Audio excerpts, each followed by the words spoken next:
Halo guys, jadi ceritanya di rumah aku tuh magicomnya rusak guys. Bisa sih sebenarnya bisa memasak, tapi setelah matang tidak bisa untuk menghangatkan gitu guys. Jadi nanti setelah matang magicomnya mati, nggak bisa langsung ke mode penghangatan. Jadi dingin deh nasinya. Kebetulan aku sekarang lagi ada waktu.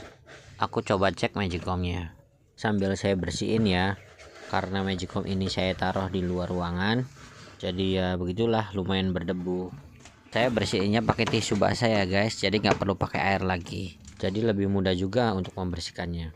Kerusakan kayak gini tuh gampang guys. Biasanya kerusakannya di sini nih, di engselnya. Jadi kalau bisa jangan buru-buru bawa ke tukang servis ya. Lumayan kan uangnya bisa disimpan untuk keperluan yang lain. Jadi coba ikutin dulu deh tips yang aku berikan ini. Buat teman-teman yang nggak punya obeng yang kayak saya, bisa kok pakai obeng biasa juga. Ini saya pakai obeng ini ya karena emang ingin mempermudah aja. Kebetulan kan saya punya, untuk menunjang pekerjaan saya yang lebih efisien. Sekarang kita buka ya bagian yang ininya. Biasanya kerusakannya di sini nih, di bagian engselnya. Di sini ada kabel yang menjalar dari atas ke bawah atau sebaliknya. Kita tarik aja kabelnya. Kebetulan di magicom aku ada 3 kabel nih, yang satunya warnanya merah, ada yang kuning dan ada yang biru. Kabel merahnya putus guys. Udah pasti masalahnya di sini. Karena kabelnya terlalu pendek.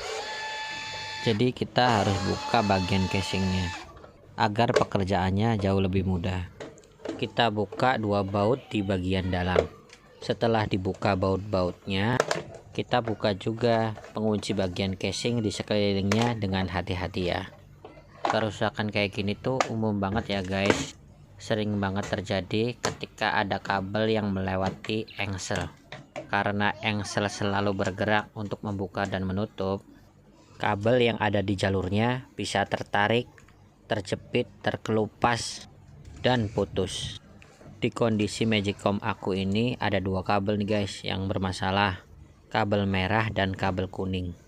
Kabel merahnya putus dan kabel kuningnya terkelupas. Untuk kabel yang merah kita bisa kelupas bagian pembungkusnya menggunakan gunting atau alat lain.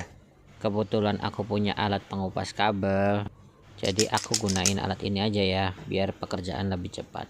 Alat pengupas kabel ini sangat bermanfaat sekali. Dari kabel-kabel yang kecil maupun yang besar bisa dikupasnya dengan cepat.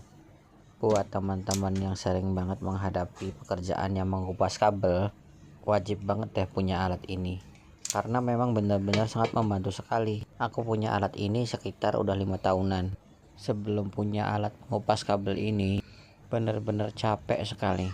Karena pernah ada kerjaan yang saat itu saya harus mengupas ratusan kabel dan membutuhkan waktu yang sangat lama untuk menyelesaikannya. Setelah tembaga selesai disambung, akan lebih baik jika bagian tembaga tersebut disolder. Tapi jika teman-teman tidak punya alat soldernya atau tidak bisa menyolder, nggak apa-apa kok, tembaganya digulung pun sudah cukup kuat. Tinggal kita lakban saja. Lakbannya menggunakan lakban khusus elektrik ya, agar lebih tahan di penggunaan kabel. Di bagian kabel kuning yang terkelupas juga dilakban ya, agar aliran listriknya tidak keluar dan satu sama lain kabel yang berbeda tidak saling terhubung, karena akan menyebabkan konsleting listrik. Kita pakai lakbannya seperlunya saja ya, kira-kira 5 sentian juga cukup.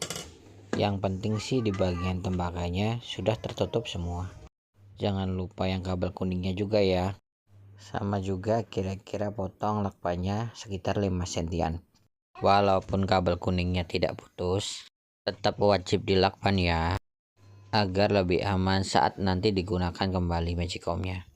Kerusakan semacam ini rata-rata penanganannya akan sama, walaupun dengan merek magicom yang berbeda-beda. Tapi jika teman-teman mengalami kerusakan yang sama, namun di bagian engsel kabelnya tidak ada yang putus atau terkelupas, teman-teman bisa cek di bagian elemen penghangat di dalam bodi. Jika kerusakan di bagian itu pun juga sama mudahnya dan murah biayanya.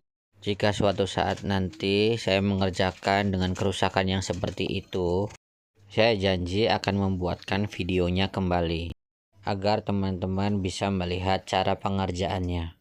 Tapi dari rata-rata kategori dengan kerusakan yang sama, dari 10 kerusakan, 8 atau 9 kerusakannya ada di bagian kabel di engsel tersebut, sesuai dengan video yang saya bagikan ini.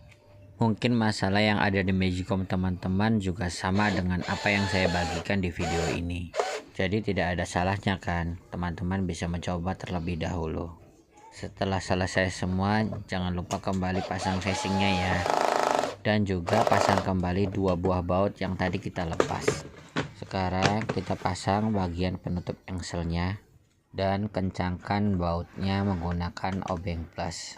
Kencangkan bautnya dengan tekanan yang secukupnya saja ya, agar tidak terlalu kencang atau mengalami kerusakan karena dol. Lalu pasang kembali bagian penambung air uapnya ya, dan pastikan bagian engsel tersebut bisa membuka dan menutup dengan baik, tidak keras ataupun goyang, dan bisa menutup dengan rapat. Sekarang kita coba colokin ke listrik ya. Dan ya, nanti kita akan mencoba memasak nasi terlebih dahulu. Dan setelah matang, kita akan menunggu apakah mode penghangatnya akan kembali normal atau tidak. Tapi teman-teman gak usah khawatir kok. Ketika apa yang kita temuin tadi, 99% kerusakannya ada di situ. Sisanya kehendak Allah ya teman-teman. Assalamualaikum warahmatullahi wabarakatuh.